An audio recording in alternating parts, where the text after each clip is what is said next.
Hello दोस्तों, कैसे हो आप सब? आशा करता हूँ कि आप बहुत अच्छे होंगे और अपनी पढ़ाई को निरंतर जारी रख पा रहे होंगे। आज इस वीडियो के माध्यम से हमारा राजस्थान कक्षा 7 भाग 2 का की जो मूल पाठ्य पुस्तक है, राजस्थान शिक्षा विभाग में लगती है, उसका हम दूसरा अध्याय लेके आए हैं इस वीडियो के माध्यम से। तो चैनल पर पहली बार विजिट कर रहे हैं तो चैनल को सब्सक्राइब कीजिएगा। इस शांतिकाल के समय में आने वाली प्रतियोगी परीक्षाएं हैं, उनके लिए जो ये मूल पाठ्य पुस्तक आप जो दिखाई दे रहा है आपको, जो शिक्षा विभाग में कक्षा 7 में लगती है, उसका हम अध्ययन एक सीरीज के माध्यम से कर रहे हैं। कक्षा 6 की इस पाठ्य पुस्तक का अध्ययन हमने कर लिया है, जिसके अंदर 10 अध्याय थे और हमने कक्षा 7 की इस मूल पाठ्य पुस्तक का एक अध्याय कंप्लीट कर लिया है। आज हम पढ़ रहे हैं दूसरा अध्याय। आज पढ़ने जाएँगे दूसरा अध्याय और दूसरे अध्याय का जो टॉपिक रहेगा, शीर्षक रहेगा, वो इस प्रकार से हैं। कल हमने पढ़ा था वन्यजीव और संरक्षण। आज हम पढ़ रहे हैं खनिज एवं ऊर्जा संसाधन। कक्षा 7 की पाठ्य पुस्तक। अगर आप अपने पाठ्यक्रम को देखोगे, चाहे वो 3rd ग्रेड का हो, 2nd ग्रेड हो या 1st ग्रेड, इसमें हूबहू आपको ऐसे टॉपिक मिल जाएँगे, जो इन पाठ्य पुस्तकों से उठाए गए हैं। आपके पाठ्यक्रम में। आप ध्यान से देखेंगे तो हूबहू आपको ये मूल टॉपिक है आपको वहाँ मिल जाएँगे आपके पाठ्यक्रम में। तो चलिए, समय को ज़ाया न करते हुए हम बढ़ते हैं इस पाठ्य पुस्तक जो मूल पाठ्य पुस्तक का अध्ययन कर रहे हैं, उसका अध्याय पढ़ेंगे 2। तो चैनल पर पहली बार विज़िट कर रहे हैं तो चैनल को सब्सक्राइब कर लीजिएगा। चलिए शुरुआत करते हैं हम दूसरे अध्याय की तरफ। आज का अध्याय है खनिज एवं ऊर्जा संसाधन। ये देखिए, पढ़ते हैं पहला प्रश्न। किन खनिजों में धातु की मात्रा पाई जाती है? किन खनिजों में धातु की मात्रा पाई जाती है? धात्विक खनिज में। जिन खनिजों में धातु की मात्रा नहीं पाई जाती उसे क्या क्या क्या कहलाते हैं? अधात्विक खनिज। जिन खनिजों से हमें ऊर्जा प्राप्ति होती है उसे ऊर्जा खनिज कहते हैं।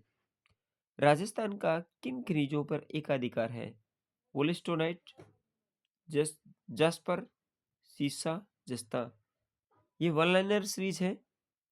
एक एक लाइन से प्रश्न बनाए गए हैं, तो कृपया इसे इग्नोर मत कीजिएगा। ये आपके लिए बहुत उपयोगी साबित होने वाली है क्लासें। तो चलिए आगे बढ़ते हैं। राजस्थान में पांचवा प्रश्न पढ़ने जा रहे हैं। राजस्थान में जस्ता शोधन संयंत्र स्थापित किया गया। जस्ता शोधन संयंत्र कहाँ स्थापित किया गया? देवारी उदयपुर में। इसके बाद में पढ़ते हैं, राजस्थान में कहाँ सीसा जस्ता शोधन। अब की बार सीसा जस्ता शोधन, पहले जस्ता शोधन, इसके साथ में जस्ता के साथ में सीसा लग गया। सीसा जस्ता शोधन संयंत्र स्थापित कहाँ है? चंदेरिया, चंदेरिया चित्तौड़गढ़ में। इसके बाद सातवां प्रश्न है, राजस्थान में सीसा जस्ता का सर्वाधिक उत्पादन कहाँ होता है? उदयपुर, भीलवाड़ा, राजसमंद में। राजस्थान में तांबा का सर्वाधिक उत्पादन कहाँ होता है? खेतरी, झुंझुनू, अलवर, सीकर में तांबा का उत्पादन सर्वाधिक होता है। लोहा अश्य का सर्वाधिक उत्पादन राजस्थान में कहाँ होता है? जयपुर में, सीकर में और झुंझुनू में। चांदी का सर्वाधिक उत्पादन कहाँ होता है? उदयपुर और राजसमंद में। राजस्थान में जिप्सम का सर्वाधिक उत्पादन, जिप्सम का सर्वाधिक उत्पादन कहाँ होता है? बीकानेर, नागौर, श्रीगंगानगर, बाड़मेर और जैसलमेर में। रोक फास्फेट का सर्वाधिक उत्पादन कहाँ होता है? उदयपुर में, जैसलमेर में, बांसवाड़ा में, उदय जयपुर में। इसके बाद में अबरक का उत्पादन कहाँ होता है? अबरक का उत्पादन अजमेर, अजमेर और अ, भीलवाड़ा में अबरक का उत्पादन, क्योंकि भीलवाड़ा को अबरक नगरी के भी कहते हैं। भीलवाड़ा में सर्वाधिक होता है, इसके बाद में अजमेर में और इसके बाद में जयपुर में। वोलिस्टोनाइट का उत्पादन करने वाला जिला है सिरोही और अजमेर। इन 2 जिलों में सर्वाधिक वोलेस्टोनाइट होता है।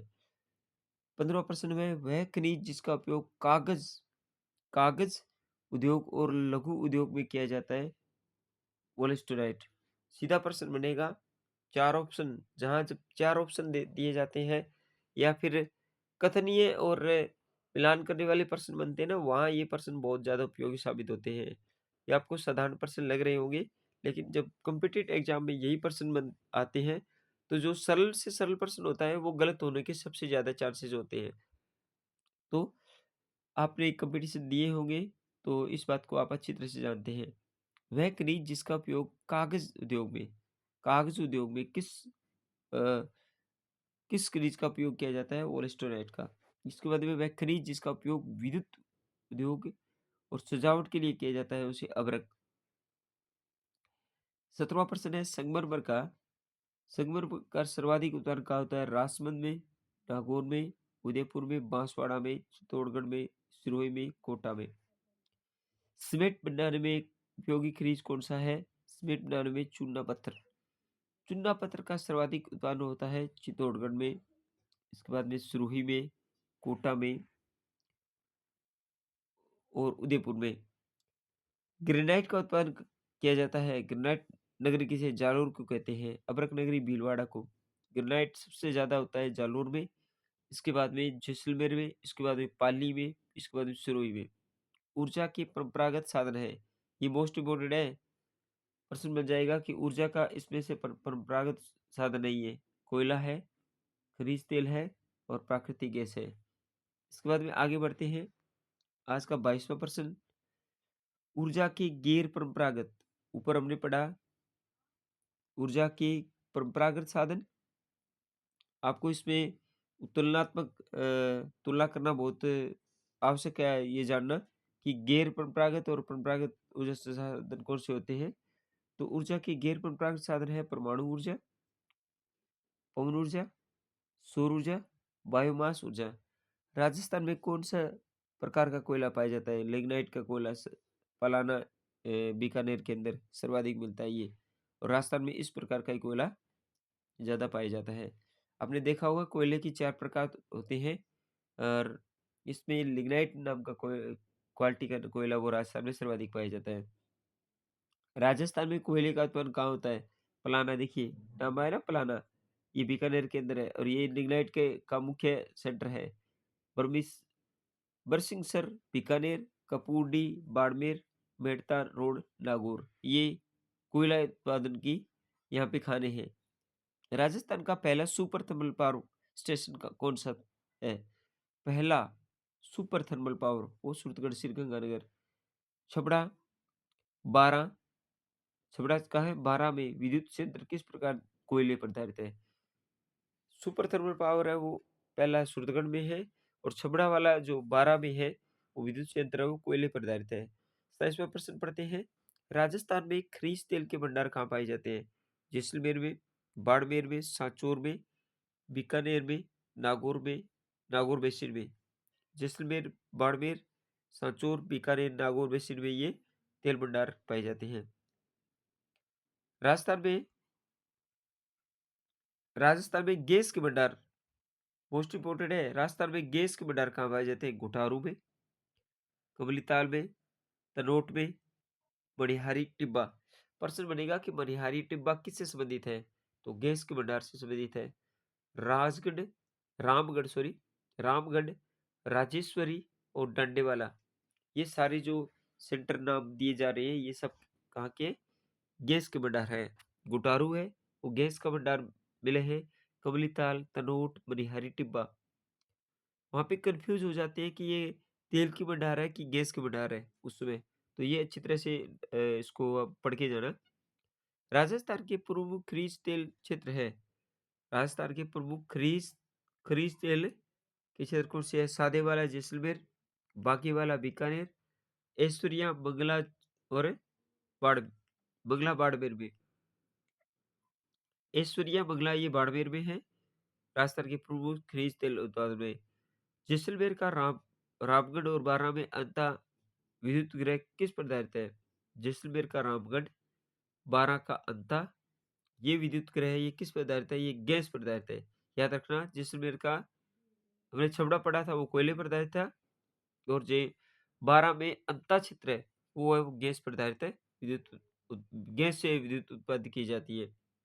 राजस्थान में 31वां प्रश्न है, राजस्थान में स्थित देश का दूसरा परमाणु विद्युत क्षेत्र कहाँ है? राजस्थान में देश का दूसरा परमाणु क्षेत्र है वो रावतबाटा परमाणु ऊर्जा क्षेत्र में। देश का प्रथम परमाणु ऊर्जा केंद्र कहाँ है? तारापुर महाराष्ट्र में और दूसरा है हमारे राजस्थान में। तो ये है हमारे आज के प्रश्न, वन लाइनर प्रश्न। आज का हमने अध्याय 2 का अध्ययन किया। राजस्थान अध्ययन की जो मूल पाठ्य पुस्तक है, मैं कितना जोर दे के बोल रहा हूँ कि मूल पाठ्य पुस्तक हम उन्हीं से अध्ययन कर रहे हैं और एक-एक प्रश्न को, एक-एक लाइन को बढ़िया तरीके से पढ़ पढ़ पा रहे हैं। तो आज का हमारा अध्याय था अध्याय नंबर 2, खनिज व ऊर्जा संसाधन।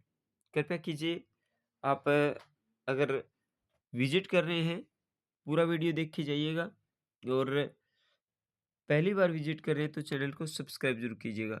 ये मुहिम चलेगी कक्षा 12 तक ऑनलाइन की शुरू की और मैंने इसको बाय प्लेलिस्ट तैयार किया है। कक्षा 6 की प्लेलिस्ट पहले से तैयार करके छोड़ रखी है और ये कक्षा 7 का अध्ययन कर रहे हैं। आज था हमारा अध्याय 2, कल हम पढ़ेंगे 3। इस तरह से कक्षा 12 तक की जो मूल पाठ्य पुस्तकें हैं, उसका अध्ययन हम करने वाले हैं। इसके साथ-साथ में हम अन्य मूल पाठ्य पुस्तकों का भी अध्ययन कर रहे हैं। एक हमने सीरीज़ चला रखी है, राजस्थान का जो शिक्षा विभाग के अंदर जो सामाजिक विज्ञान की कक्षा 6 से लेके एनसीईआरटी की किताबें लगती है, 6 से लेके 12 तक की, जिसके अंदर भूगोल, राजनीतिक, इतिहास वगैरह तीनों पार्ट मिलते हैं वहाँ। तो उनकी प्लेलिस्ट में भी आप अच्छी तरह से इसे वन लाइनर के माध्यम से पढ़ सकते हैं। तो आज के का वीडियो आपको कैसा लगा? कमेंट सेक्शन में ज़रूर बताइएगा और अपने दोस्तों के साथ शेयर भी कीजिएगा। आज की वीडियो में इतना ही, मिलते हैं नेक्स्ट वीडियो में इसी मुहिम के साथ कि हम पढ़ेंगे मूल पाठ्य पुस्तकें। तो आज के लिए इतना ही, धन्यवाद।